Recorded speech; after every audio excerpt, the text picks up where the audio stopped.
ತುಮಕೂರಿನಲ್ಲಿ JDS BJP ಮೈತ್ರಿಗೆ ಕೈ shock ನೀಡ್ತಾ ಇದೆ. ಬಿಜೆಪಿ ಬಿಟ್ಟು ಮತ್ತೆ ಕಾಂಗ್ರೆಸ್ ಬರ್ತಾರಾ ಮಾಜಿ ಸಂಸದ ಅನ್ನುವಂತ ಅನುಮಾನ ಹುಟ್ಟುಕೊಳ್ತಾ ಇದೆ. ತುಮಕೂರಿನಿಂದ ಮುದ್ದ ಹನುಮೇಗೌಡಗೆ ಕೈ ಟಿಕೆಟ್ ನೀಡುವಂತ ಸಾಧ್ಯತೆ ಏನಾದ್ರೂ ಇದೆಯಾ? ಉಸ್ತುವಾರಿ ಸಚಿವ ಕೆಎನ್ ರಾಜಣ್ಣ ಮನೆಗೆ ಬಂದಿದ್ದಾರೆ ಮುದ್ದ ಹನುಮೇಗೌಡ. ತುಮಕೂರಿನ ರಾಜಣ್ಣ ನಿವಾಸದಲ್ಲಿ ಹೈ ವೋಲ್ಟೇಜ್ ಮೀಟಿಂಗ್ ನಡೀತಾ ಇದೆ.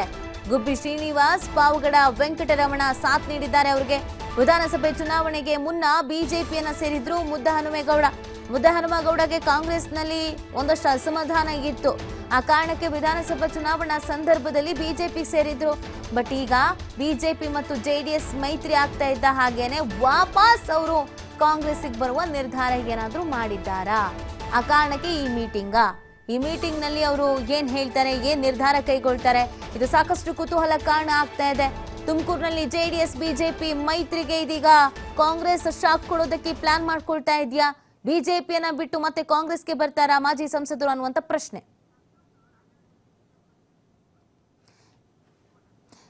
ಈ ಬಗ್ಗೆ ನಮ್ಮ ಪ್ರತಿನಿಧಿ ಸಂತೋಷ್ ರಾಜಣ್ಣ ಅವರನ್ನೇ ಮಾತನಾಡಿಸಿದ್ದಾರೆ. ಏನ್ ಹೇಳಿದ್ದಾರೆ ನೋಡೋಣ ಬನ್ನಿ.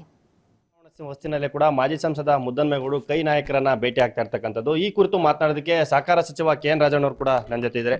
ಸರ್, ಇವತ್ತು ನಿಮ್ಮ ಮನೆಗೆ ಭೇಟಿ ನೀಡಿರ್ತಕ್ಕಂಥದ್ದು ಏನ್ ಹೇಳ್ತೀರಾ ಸರ್? ನಮ್ಮ ಮನೆಗೆ ಮುದ್ದನ್ಮೇಗೌಡರು ಭೇಟಿ ಅದಕ್ಕೆ ವಿಶೇಷವಾದಂತ ಅರ್ಥ ಕಲ್ಪಿಸ್ತಕ್ಕಂಥದ್ದಕ್ಕೆ ಏನು ಅರ್ಥ ಇರೋದಿಲ್ಲ. ಯಾಕೆಂದ್ರೆ ಅವ್ರೇನು ಬರ್ತಾ ಇರ್ತಾರೆ, ನಾವು ಅವರು ಫೋನಲ್ಲಿ ಮಾತಾಡ್ತಾ ಇರ್ತೀವಿ.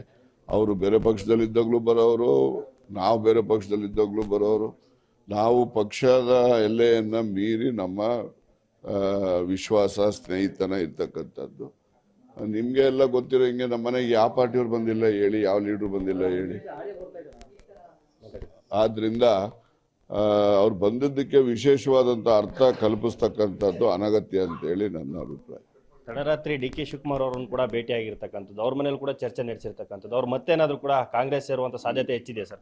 ನನಗೆ ಅದ್ರ ಬಗ್ಗೆ ಮಾಹಿತಿ ಇಲ್ಲ. ಯಾಕೆಂದ್ರೆ ನಾನು ನಿನ್ನೆ ಬೆಳಿಗ್ಗೆ ದಾವಣಗೆರೆಗೆ ಹೋದವನು, ರಾತ್ರಿ ಬಂದವನು ನನಗೆ ಜರ್ನಿ ಆಯಾಸ ಆಗಿತ್ತು. ಅದಕ್ಕೋಸ್ಕರ ಯಾವುದೇ ರಾಜಕಾರಣದ ಚರ್ಚೆ ಯಾರ ಜೊತೆನೂ ನಾನು ಮಾಡಿಲ್ಲ, ನನಗೆ ಗೊತ್ತಿಲ್ಲ. ಈಗ ಬೆಂಗಳೂರಿಗೆ ಹೋಗ್ತಾ ಇದ್ದೀನಿ. ಬೆಂಗಳೂರಿನಲ್ಲಿ ಎಲ್ಲ ಏನಾದ್ರು ಕಾರ್ಯಚಟುವಟಿಕೆ ನಡೆದಿದ್ರೆ ಅದ್ರ ಬಗ್ಗೆ ಮಾಹಿತಿ ತಗೊಂಡ ನಂತರ ಬಂದು ಹೇಳ್ತೀನಿ. ಸ್ವಾಗತ ಮಾಡ್ತೀರಾ ಸರ್?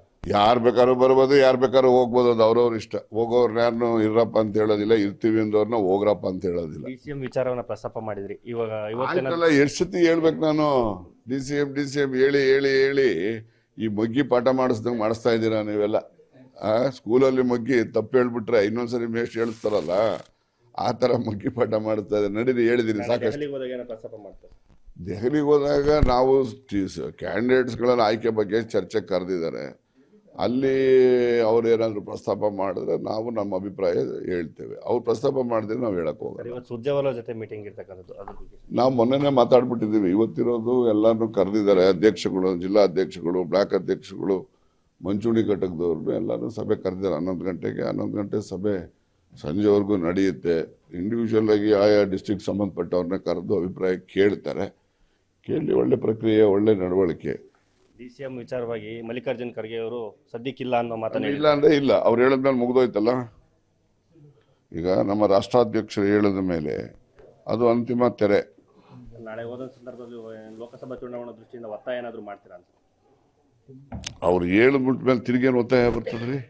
ಇದಿಷ್ಟು ಕೂಡ ಸಹಕಾರ ಸಚಿವ ಕೆಎನ್ ರಾಜಣ್ಣ ಅವರ ಮಾತಾಗಿರ್ತಕ್ಕಂಥದ್ದು. ಕ್ಯಾಮರಾ ಪರ್ಸನ್ ನವೀನ್ ಜೊತೆ ಸಂತೋಷ್ ನಿಟಲಿ, TV5 ಕನ್ನಡ, ತುಮಕೂರು.